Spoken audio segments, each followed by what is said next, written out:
No vídeo de hoje eu vou falar sobre a família real holandesa. Faz um tempo que eu queria falar da família real holandesa, trazer esse assunto aqui no canal. Eu acho uma família um pouco diferenciada, principalmente comparando com a família real britânica. Aliás, Deus salve a rainha, não, né? Que Deus tenha a rainha, né, gente? E Deus salve o rei agora, né? Lá no Reino Unido. Enfim. Mas apresentando um pouco a família real holandesa para quem não conhece, a gente tem o rei, que é o William Alexander. Ele é rei desde 2013, quando a mãe dele, Beatriz, renunciou ao trono para que ele pudesse assumir. E aí vem a primeira grande diferença, né? Aqui na Holanda, eles não esperam um morrer para o outro assumir o trono. Aqui na Holanda eles têm assim que ser rei também é uma profissão, é um trabalho, né? Porque eles têm uma série de obrigações para cumprir. Então, como tal, tem direito à aposentadoria. Então, a mãe do William Alexander, a Beatriz, continua bem viva, ela tem cerca de 84 anos, tem saúde, mas ela quase não aparece, porque, né, vamos combinar que ela não é obrigada a nada, já que ela já se aposentou, então ela tá curtindo os netos e a velhice dela e tá mais é que certa, na minha opinião. E de vez em quando aparece alguma coisa sobre ela, ou aparece uma foto dela no Instagram da família real. Um tempo atrás ela teve, se não me engano, em Curaçao, foi meio que uma visita oficial, mas provavelmente ela foi de férias e aproveitou para dar uma parecida, fazer alguma coisa, mas ela não tem obrigação nenhuma, ela não trabalha mais oficialmente. E ela, quando ela renunciou ao trono, né, que ela era rainha, renunciou ao trono, passou para o filho virou rei, ela virou princesa. Na verdade, ela voltou a ser princesa. Então, eles se referem a ela como a princesa Beatriz. O William Alexander estudou gerenciamento de águas na faculdade, que é uma coisa bastante útil, mas principalmente é uma coisa que aqui na Holanda tem um conhecimento avançado nesse setor, porque a gente vive abaixo do nível do mar, a gente tem água e canal para tudo que é lado, então é um grande gerenciamento de águas esse país, né? E ele tinha um apelido nessa fase que ele era jovem, que era Koningpils. Koning significa rei em holandês e Pils é uma referência à cerveja, porque ele estava para cima e para baixo tomando uma cervejinha. Não teve, assim, pelo que eu pesquisei, o pouco que eu consegui achar e perguntei também para as minhas fontes, nunca teve, assim, um babado, assim, um escândalo, uma coisa assim com ele. Ele era bem, assim, um jovem normal, como todo mundo, que ia muitas festas, ele era bastante festeiro, adorava uma cerveja, né, que o holandês adora uma cerveja, e acabou ficando com esse apelido. Até hoje, se procurar no Google Koning Pils, aparece como opção o nome dele. Uma outra curiosidade sobre o rei é que ele é piloto de avião. E como tal, de vez em quando ele precisa fazer algumas horas de voo para poder manter a licença dele de piloto. E aí que se você pegar um voo da KLM dentro do continente aqui, dentro da Europa, corre o risco de você ser pilotado pelo rei. A KLM, né? KLM é a sigla para Koninklijke, eu não vou saber direito a sigla, eu sei que o K é de Koninklijke, que é tipo as linhas aéreas reais. Então, por isso ele usa a KLM para fazer as horas de voo dele e manter a licença dele. E até onde eu sei, quando ele faz esses voos assim, eles até no final do voo anunciam: ah, hoje a gente teve a honra, ou sei lá, de ter como piloto o rei, né? O rei William Alexander é casado com a Máxima, que é argentina de nascença, morou na Argentina há muitos anos, quando cresceu foi estudar fora e fez a vida dela em Nova York, na verdade, chegou a ser VP de comercial de um grande banco lá da HSBC, e com o tempo acabou sendo transferida para uma oportunidade na Bélgica, num banco também, e foi assim que ela chegou na Europa. E ela conheceu o William Alexander, eles se conheceram através de um amigo em comum na Espanha. E na ocasião, ele não falou para ela que ele era rei, ele só, na verdade, ele era príncipe, ele não era rei. Mas ele não falou que ele era da família real, ele apenas se apresentou como Alexander. E eles começaram a se falar, ficaram amigos, não sei o quê. E tempos depois ele foi falar para ela que ele era um príncipe, né, da família real holandesa. E ela deu risada da cara dele e não acreditou, porque também isso foi assim, ó, idos de 1999, não tinha essa fartura de Google para dizer as coisas pra gente, né? Então ela de início não acreditou e riu da cara dele, achou que ele tava zoando, mas depois ela foi descobrir que era real, né? Eles se casaram em 2002 e o casamento deles foi um pouco assim polêmico, porque na ocasião em que eles anunciaram, principalmente o noivado deles, surgiu a história de que ela é filha de um secretário do governo da ditadura militar argentina, que acabou por meados de 83. E essa ditadura foi bem pesada na Argentina, como a brasileira, né? Que tiveram vários mortos, vários perseguidos políticos, assim, pelo que eu li, foi bem parecida com a nossa ditadura do Brasil. E com isso foi uma certa polêmica num país tão cabeça aberta e tão voltado para a liberdade como é a Holanda. Como é que o rei, na verdade na época ele era príncipe, mas que seja o herdeiro do trono, vai se casar com uma pessoa cujo pai era envolvido na ditadura militar e na morte, né, perseguição de um monte de gente na Argentina. O William Alexander meio que passou por cima disso, porque, né, vamos combinar aqui que eu acho que ele tá bem certo, né, que uma coisa é o que o pai dela era, o que o pai dela fez, outra coisa é ela, né, cada um com o seu cada um, né, uma coisa não interfere na outra. Só que, de qualquer forma, no casamento deles, os pais dela não puderam vir no casamento. Oficialmente foi dito que o pai dela estava muito envolvido lá na construção do novo governo da Argentina e não poderia por causa de compromissos ligados a isso.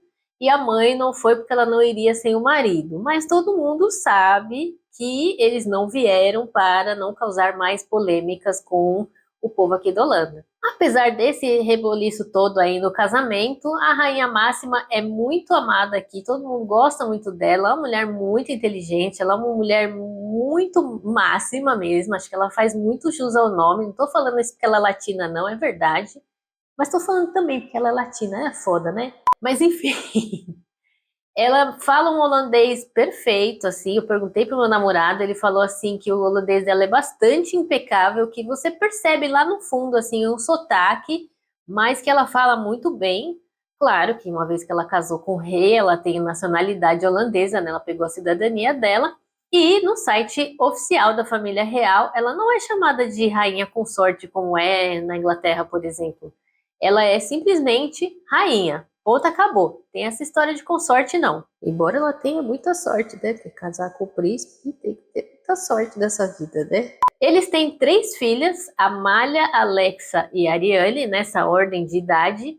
Amália, logo, é a princesa que um dia será rainha, um dia quando William Alexander cansar e resolver pegar as fériasinhas dele, né? A aposentadoria dele, ele vai passar o trono para Amália. Amália completou 18 anos em 2021, com isso ela assumiu um cargo no conselho lá do governo da Holanda, no parlamento, enfim, que é, né, ela não tem direito a voto, é como se ela fosse uma estagiária, mas já é o início das preparações para ela um dia assumir a posição dela.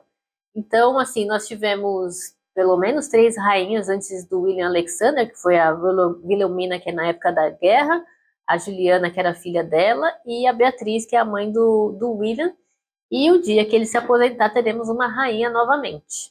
A Amália também entrou na universidade em 2022, uma coisa que foi bastante noticiado.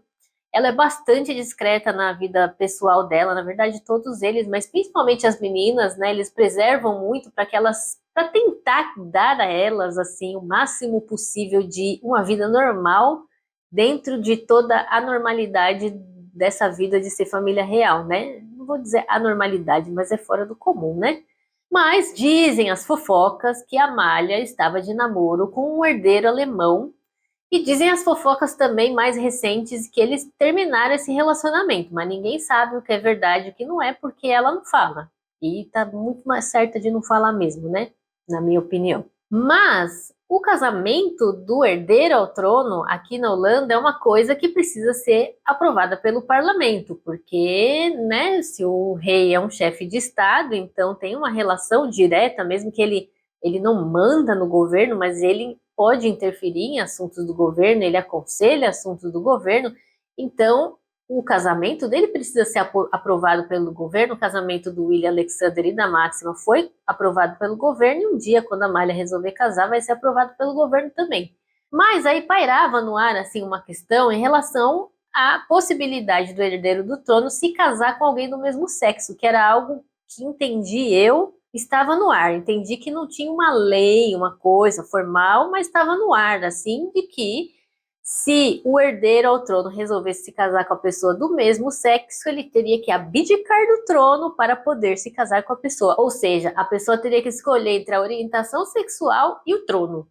O que é uma coisa que não faz sentido nenhum para a Holanda, que foi um dos primeiros países a liberar o casamento gay. Então, como é que o herdeiro ao trono não pode usufruir deste direito, né?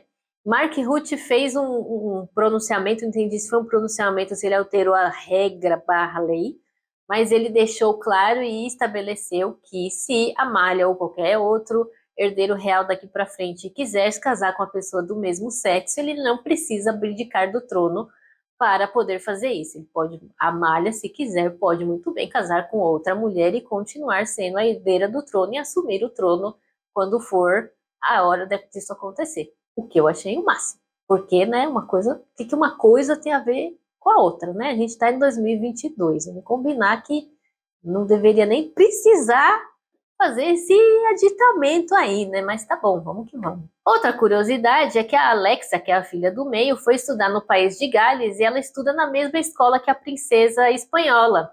E começou, parece que, rolar uma polemiquinha, né? Um diz que me disse aí, que a família real espanhola não estava muito feliz da aproximação das duas, da amizade das duas, porque a família holandesa não é assim um exemplo de tradicionalidade, principalmente de conservadorismo. Eles são muito mais abertos, eles são muito mais para frente, né, minha gente?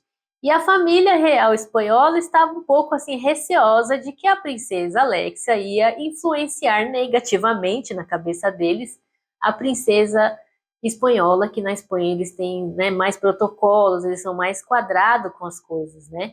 Não, a coisa foi falada oficialmente, mas rolou esse rumor aí, e eu achei bem interessante, porque realmente eles são, assim, dentro do possível, eles tentam ser o mais normal, né, o mais comum possível. Então, você vê a rainha indo de bicicleta nos lugares, o rei também, as meninas também tentam levar uma vida o mais normal possível, assim, eles não são, eu não tenho aquela sensação de inatingível que eu tenho quando eu vejo a família real britânica, por exemplo. Eles são muito mais acessíveis, são muito mais leves com as coisas, não tem tanto protocolo, não tem tanta quadradice, sabe? E aí eu não conheço a família real espanhola, também não sou super especialista em família real, mas eu imagino que até pela questão de religião, acredito que os espanhóis são mais católicos do que os holandeses, que é um país de 50% de pessoas que são ateus.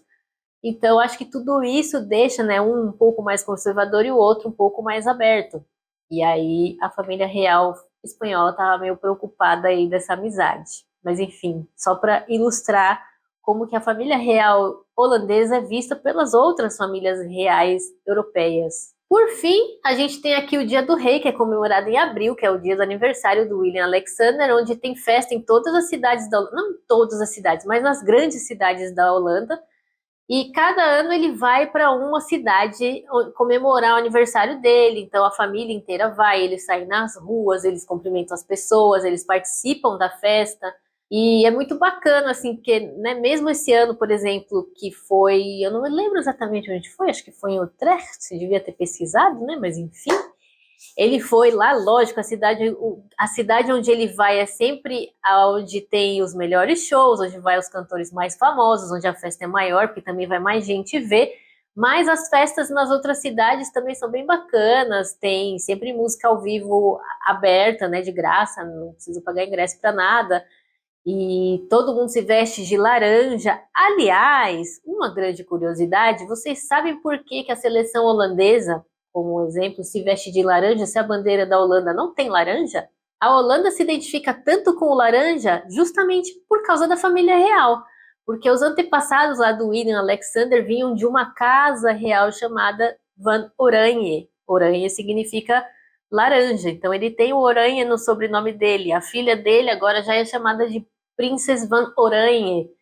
E toda essa questão de a Holanda se identificar não só com as cores da bandeira, mas com o laranja, vem da família real. holandesa, vem da casa, das casas antigas reais dos antepassados do William Alexander, que vinha desta casa que chamava Van Oranje. Espero que vocês tenham gostado desse vídeo. Me digam o que vocês acharam dessa família real holandesa babadeira. Se inscreva se você ainda não é inscrito e muito obrigada por me assistir.